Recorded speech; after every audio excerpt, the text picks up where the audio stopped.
Something that's actively going on in my world that I felt really convicted about is the idea of giving up my iPhone, trading it in for something that still can call and text and hopefully maybe answer emails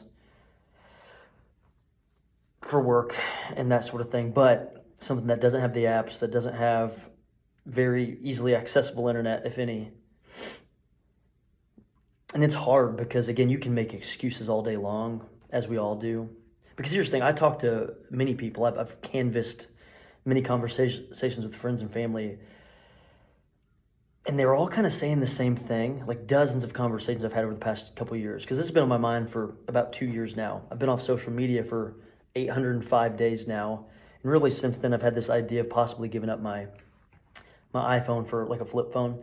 And every conversation I've had with people over the last couple of years has been the same. It's been first of all, admittal that the phone can be used for good and for distraction and for bad. And we aspire to use it for good, like maybe learning new languages or accessing the Bible app. But instead, what often manifests, everyone says, is I end up just scrolling on TikTok, or I end up just browsing Facebook or shopping or looking up sports stats. And they've all said kind of the same thing that I had experienced, which is we allow things to get out of balance. And the algorithms are good. The algorithms know how to keep us on there, especially as it relates to social media. I've just started calling the phone like the distraction machine or the propaganda machine. And again, it's like anything else. I know that there can be uses for good, and there can be like guardrails and screen time limits and all of these things built in. But the more, and maybe it's because I identify like Peter does in the Bible, where I do have more extreme swings and I'm very passionate. And maybe there's other people out there that are just more patient and kind and set better guardrails, like maybe how I picture maybe John was in the Bible. Maybe people like that can create a better balance.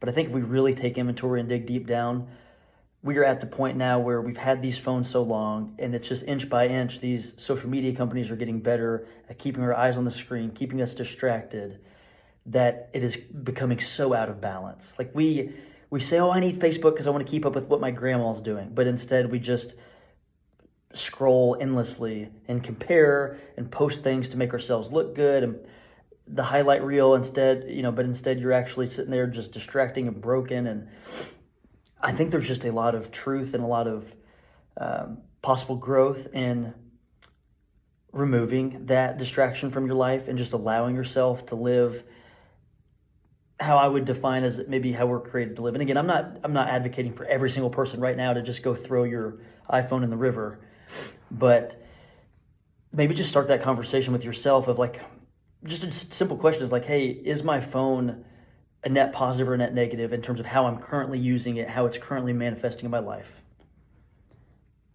Those are hard questions to ask. Those are really hard questions to ask sometimes, because we want to continue to do what's comfortable, to continue to do what we've been doing, when in fact, it's not really serving us. Like at the end of the day, I would argue that it is a net negative for most people in terms of how they're currently using their cell phone. So that's something I've been convicted of, and I've got one on order, like a nice flip phone that, again, it has email, has text and calls, but I'm going to get away from the apps. It's going to be hard, especially from a sports perspective. I haven't had social media in, like I said, 2.5 years, but just the YouTube videos and the podcasts and the music that I always listen to in sports, simple things like GPS, like the alarm clocks. There's a lot that I wrote a list that I'm going to have to either buy a couple things like an alarm clock or a GPS, or I'm going to have to, even as simple today as when I went to the gym, you scan in via a QR code on your phone. Just got like one of those physical tags that I had like 15 years ago when I had a gym membership, going back to the old school scan tag. But again, I know people that are living of the world, which I have spent 28 plus years of my life doing that in the past, is they would think it's crazy. They would think like, why would you do that? But the more, I'm day 296 of these videos, the more that you're just consistent. And I'm not talking like 2 weeks, but like month after month after month or year after year, where you're consistent of just reading the trials that people faced in the Bible, the the active pursuit of trying to become a better vessel for Christ, what you realize is you actually might have to shed some things that are of this world. And I'm just steadfast in doing my best, and I still fail. I'm still a sinner so much, but I'm just trying to take each step, one step in front of the other each day, to be more of a steadfast leader and a better intentional vessel for Christ. And what I've just learned is like I've got to get rid of things that are distracting. And we spend 7+ hours, it feels like, per day just on our phone. And it's going to be hard. We rely on it for so much. Again, maps and emails and different apps that you have to have that are connected to some other technology. And someone told me today, they're like, man, you're going to continue to find things out as the weeks go on of, oh, I used my phone for this and didn't even realize it. And they're like, isn't that going to drive you nuts? And I actually flipped that because I thought about it for a minute, and I said, no. Every time that I reach for my iPhone that I don't have anymore, I think my new phone comes in like 3 or 4 days.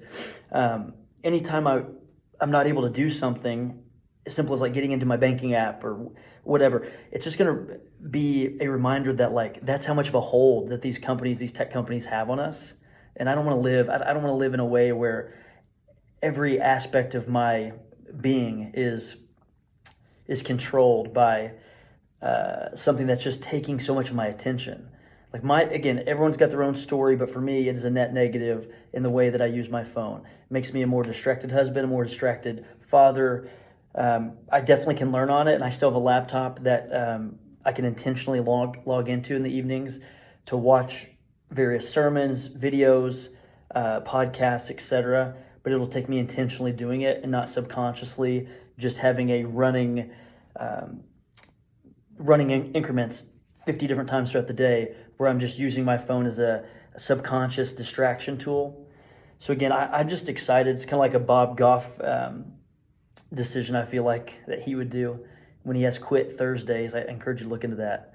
But yeah, it might be a disaster. It might be really difficult. But at the same time, every time I go to subconsciously reach for it, it's going to be a reminder that I need to rely on God and not my iPhone. So bring on the inconveniences, bring on the judgment. I don't care. I'm going to step into something brand new. However, I do have to figure out, because I've got 69, 70 days, something like that, left of these videos, how we're going to continue to record, because my flip phone that I'm getting has a really blurry front-facing only camera. So we'll have to figure that out. I'm definitely not going to stop doing these videos. We'll get to day 365. But this is the flip phone video today. And I'm going to tie all this together with a scripture in Matthew chapter 6, verses 19 through 21. It says, "Do not store up for yourselves treasures on earth, where moths and vermin destroy, and where thieves break in and steal. But store up for yourselves treasures in heaven, where moths and vermin do not destroy, and where thieves do not break in and steal. For where your treasure is, there your heart will be also." And I just want my treasure to be things of the spiritual realm, like being an honest person, being a convicted person, being someone that boldly stands up for Christ, more than I worry about my banking apps or my gym app or my social media machine. Like, I don't want to store up anything as it relates to that stuff in the world. I just want to store up the spiritual treasure of like love, joy, being a good dad, a good father, things that are built to last. So that's what I got today. That's my flip phone episode, day 296.